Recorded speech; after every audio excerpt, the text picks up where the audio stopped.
Also the reason why maybe nothing happened to me with all these things over there is this. My dad was an airline pilot, but before he was an airline pilot, he was in the Air Force.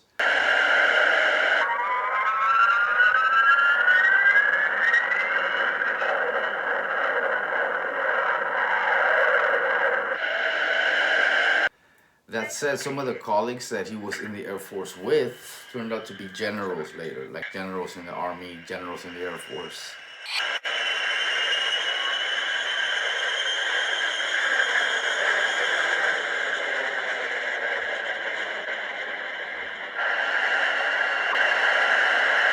That said, some of the colleagues that he was in the Air Force with turned out to be generals later, like generals in the Army, generals in the Air Force.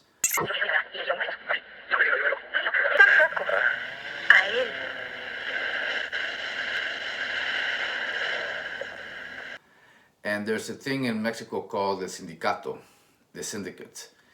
And if you guys look up General Cienfuegos, the head of the Mexican Armed Forces, General Salvador Cienfuegos, was arrested by U.S. authorities in Los Angeles airport. Quienes desobedecen? He's a general who basically got arrested in LAX. There's been a bigger shock, an extremely unusual U-turn. And he ended up getting released because he's in the syndicate thing, and they put pressure on the Mexican president, and he then put pressure on Trump, and then he got released. The U.S. has decided not to prosecute him and to send him back to his homeland.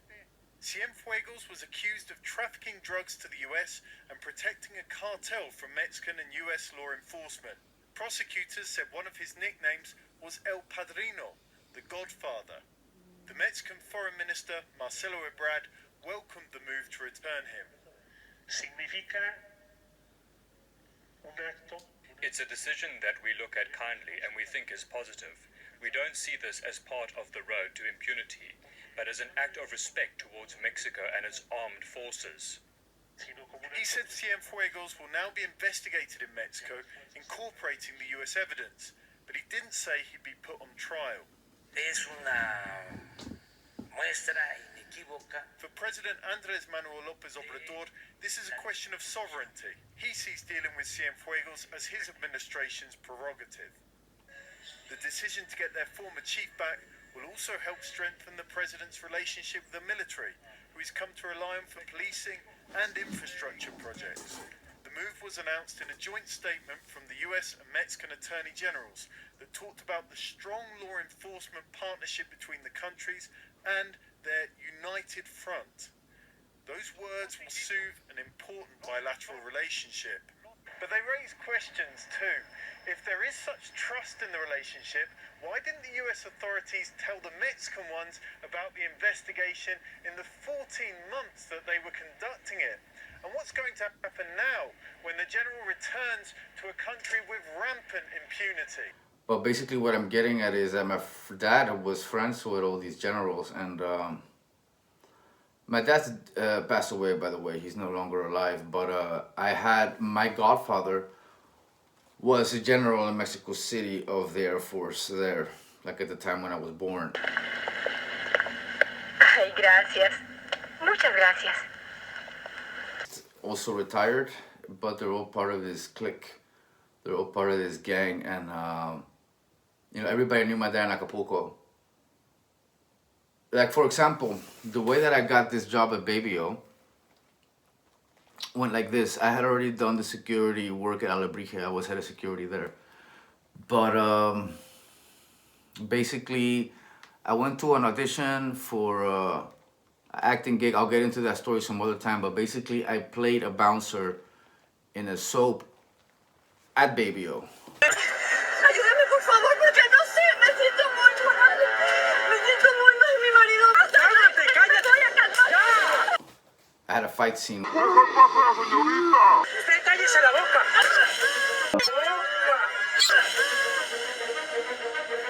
A fight scene with the main actor. No, no, no, no. Patricio, no, Patricio, no. Señorita, ¿quiere declarar a la policía? No, no, no. Llama a la policía ahorita. No, no quiero que la... Basically, because of this, No, no quiero que la... ¡Eso la estoy defendiendo! ¡Ustedes ya no entran aquí! I got to know the head of security there because I actually didn't know him, but my dad knew him because he was a regular customer at Baby when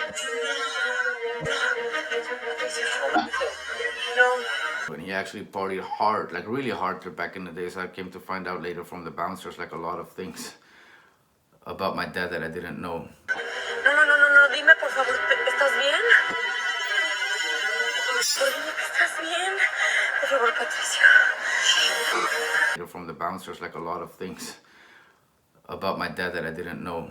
And but basically this is how I came about telling the head of security, because he was there during the entire filming. He's also in the series, and basically this is how I came about to talk to him. He already heard about me, but he never seen me, because he mean the club I was head of security at is not far from there. I just never really cared about going to Baby as a customer. My dad almost took me a few times, and you know, when I owned my bar, he kept telling me to go there, and I just never really cared about going there. So I never really went there as a customer. That's basically my point. I only worked there. And yeah, that's basically how I started working there. So I don't know if that might be the reason why at the end they didn't get me. Because maybe the head of security guard told these guys like, hey, this guy's dad is so-and-so, and you know, his godfather is so-and-so, and blah, blah, blah, blah, blah, blah, blah. Like, you cannot just work there without knowing people, or without knowing how it works. Where are you from, Gracie? U.S. Or without knowing how it works, or without really knowing the customers. U.S. Oh, but which state? No state in particular. You can drive and talk at the same No, time. I can't, Peter, so please, let me just do my job. And how it all works. There were 24 kidnappings in Mexico City in the last 6 days. 4 a day. Yeah? Yes. 24? And how it all works, and without people knowing you as well and who you are. 24. What do you think about that, I Gracie? think that you know entirely more than you should. Well, thank you.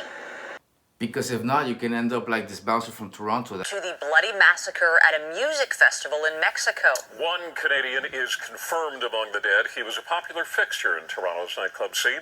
End up like this bouncer from Toronto that just went there for an event. This black bouncer, he went there for an event, like a Toronto event. They rented a club, they brought their own security. He would be hired as a bodyguard to VIPs like Jake or the basketball players during the NBA All-Star Game in Toronto. And those in the city's nightclub scene will recognize Kirk Wilson immediately. He was one of 3 security personnel killed in the club shooting.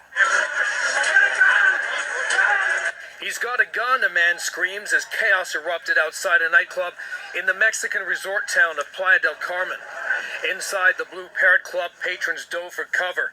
The phone video shows people running for their lives when one lone shooter opened fire. It sounds like a fireworks. When I moved over my head, I saw the one of the persons fighting with the guy with the gun, and then this guy started shooting everywhere. Like I just can see the fire from the gun. This moment is when the people started running away from the place.